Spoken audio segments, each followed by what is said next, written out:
Neste trimestre, nós estamos considerando lições do Evangelho de João. Já podemos considerar episódios, eventos, encontros de Jesus com diversas pessoas. E em todos eles, nós extraímos lições maravilhosas para a nossa vida, praticamente 2000 anos depois. E nesta lição de número 11, a lição que estaremos considerando nesse instante, é uma lição que vai falar de um encontro maravilhoso de Jesus com alguém que estava sofrendo por muito tempo. Imagine a dor daquele homem, renegado possivelmente da sua família, da sociedade, padecendo privações, vivendo na miséria, e que se agarrava ao fio de esperança de algo que pudesse lhe acontecer. Mas finalmente Jesus o encontrou e o resgatou daquela situação. É algo maravilhoso. E vamos então considerar a história de Jesus e o paralítico de Betesda. Então convido você a pegar a sua lição, pegar a sua Bíblia e vamos juntos aprender mais deste encontro de Jesus. Tenho certeza que através deste estudo, Deus tem algo a falar ao seu coração. O verso áureo nós encontramos no Evangelho de João, capítulo 5, e verso 17. E Jesus lhes respondeu: Meu Pai trabalha até agora e eu trabalho também. E o pensamento da inspiração: a obra de Cristo de curar os enfermos estava em perfeita harmonia com a lei. Ele honrava o sábado. Aqui alguns pontos que nós vamos ver no desenvolvimento da lição. E para nos ajudar no entendimento dessa lição, estamos recebendo a irmã Julie Salles, diretora do Departamento de Música aqui da Associação do Estado do Rio de Janeiro. Então vamos ao primeiro tópico, as águas que traziam cura. Irmã Julie, com que propósito muitas pessoas com deficiência iam a Jerusalém? Elas iam com o propósito de ter um refrigério, de ter a cura. Eles se direcionavam para um tanque, né? E esse tanque é interessante que ele ficava perto da Porta das Ovelhas, né? Ou seja, tem uma certa significância porque por esse local as ovelhas do sacrifício passavam ali, né? Quando Deus exigiu o sacrifício do homem. Sim. E esse tanque, ele tinha uma função de ser um último recurso, né, que as pessoas recorriam. A gente pode comparar esse tanque com talvez um hospício, né, para uma pessoa que perdeu a sanidade e vai para aquele local como último recurso, ou uma pessoa idosa que perde o seu valor, né, para a sociedade e ela é enviada ali para um asilo, e aquele tanque ele era como se fosse uma espécie de hospital, mas não um hospital comum que você vai, os médicos te atendem e você sai curado, mas um lugar ali para você ficar esperando algo acontecer, né? Uhum. No texto fala que eles jaziam ali, né? Me lembrou muito a questão do jazido, do cemitério, né? Ou seja, eram pessoas realmente muito enfermas, secas, né? Sem saúde, e elas estavam ali esperando algum alívio, alguma cura, né? Esperando que o movimento das águas trouxesse algum conforto, alguma restauração para eles. Imagine, ali faz menção de uma multidão, né, de enfermos. Quando nós visitamos um hospital e considerando o contexto da atualidade, onde existe, por mais precário que nós vamos de repente encontrar um ou outro hospital, nós vamos perceber uma ordem, uma organização, vamos perceber ali os médicos, os enfermeiros, tudo com seus uniformes e tal. Existem alguns padrões. Agora vamos retroceder a 2000 anos atrás, onde apenas havia um amontoado. É triste usar essa expressão ao se referir a pessoas principalmente sofredoras, né? Mas ali um amontoado de pessoas nessa condição desesperadora, conforme a irmã descreveu, na expectativa de que algo acontecesse e elas tivessem suas vidas transformadas. Quantas delas, talvez, diariamente morriam naquela situação, nessa esperança e E não simplesmente nada conseguiam, acontecia, né? né? Devia ser um ambiente assim bastante triste que existia ali em Jerusalém, né? Sim. Agora, existia uma crença popular, pergunta B. Que crença popular existia quanto ao tanque de Betesda. Eles se reuniam ali porque eles tinham uma expectativa, e a expectativa era o quê?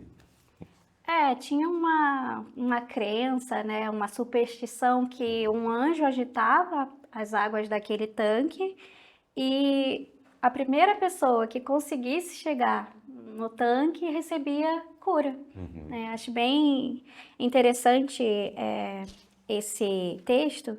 Me fez lembrar um pouquinho sobre a dança das cadeiras. Não sei- Peço perdão para os irmãos, não sei se vocês vão se lembrar daquela brincadeira que a música está tocando e quando a música para, a pessoa senta, né? E sempre tem uma cadeira a menos do que a quantidade Isso, de então pessoas que estão assim, circulando. as pessoas se espremiam, se pisoteavam ali, esperando conseguir ser o primeiro ali, né, para conseguir receber essa cura, né? Então era uma situação muito dramática, né, muito triste.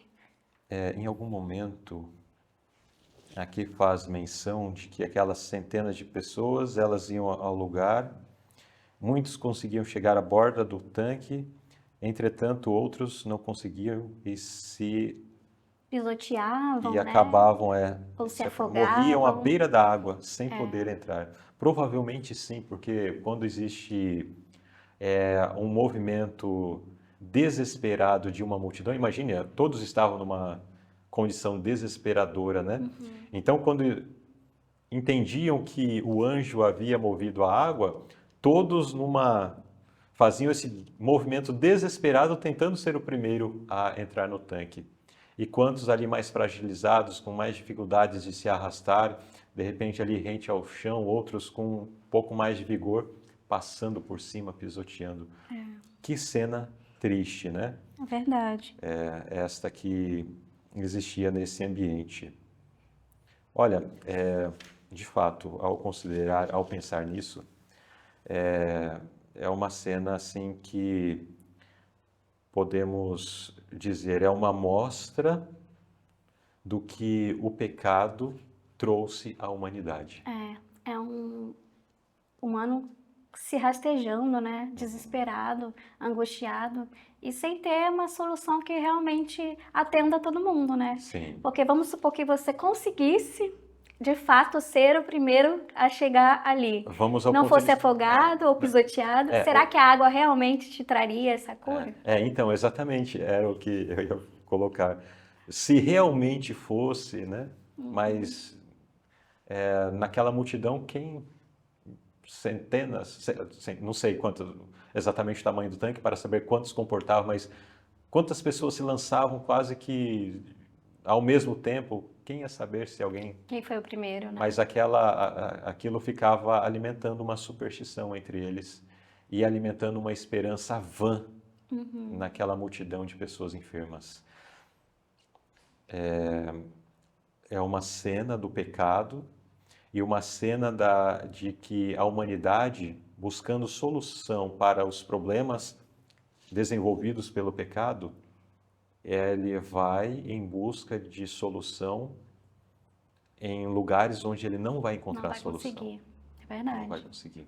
Mas mesmo assim ele fica alimentando aquela esperança, ele- aquela expectativa, e Satanás vai iludindo as pessoas com isso, né?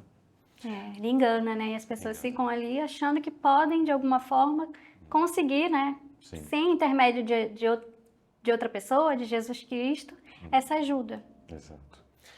Pergunta C. Descreva o começo do diálogo entre Jesus e um homem próximo ao tanque. Em João 5, 5 e 7 diz o seguinte: E estava ali um homem que havia 38 anos se achava enfermo. E Jesus, vendo este deitado e sabendo que ele estava nesse estado há muito tempo, disse-lhes: Queres ficar são? A gente vê nesse primeiro trecho que Jesus viu entre aquela multidão de desesperados, entre aquelas pessoas que talvez achassem que conseguiriam ser o primeiro a conseguir a cura, que talvez por capacidade própria conseguisse alcançar a cura, ele viu que tinha um homem paralítico numa situação diferente. Ele estava tão desesperado, tão debilitado, que ele mesmo ali, ele não tinha condição de chegar no tanque, como mostra o verso seguinte. Que foi a resposta dele, né? Queres ficar são? E aí o enfermo responde para Jesus: Senhor, não tenho homem algum que, quando a água é agitada, me ponha no tanque. Mas enquanto eu vou, desce outro antes de mim. Então a situação dele era tão difícil que nem sequer chegar no tanque ele conseguiria. Ele não tinha ninguém, né, para ajudar ele. Então é como se ele dissesse para Jesus que era impossível ele conseguir essa cura. Que ele estava ali secando, esperando, né, o pior. E a gente vê a compaixão de Cristo. Ele viu o coração daquele homem. E nesse olhar, ele almejou, né, transformar a vida daquele homem. Aqui falando, né, 38 anos, praticamente a minha idade, pensando na minha existência, toda a minha existência sofrendo com uma situação como esta. Desesperado, uma situação desesperadora, sem ninguém que ajuda, esse realmente conhecia que não existia esperança para ele, né? Se não houvesse uma ajuda externa. E provavelmente a situação mais desesperadora foi exatamente aquela que Jesus buscou. É verdade. Aquele que, como a irmã disse, outros tinham força, podiam levantar, de repente caminhar até o tanque e achar que tinham esse vigor suficiente para fazer alguma coisa. Mas esse era aquele que não consigo, ninguém me ajuda, estou aqui abandonado. Mas foi para esse que Jesus chegou.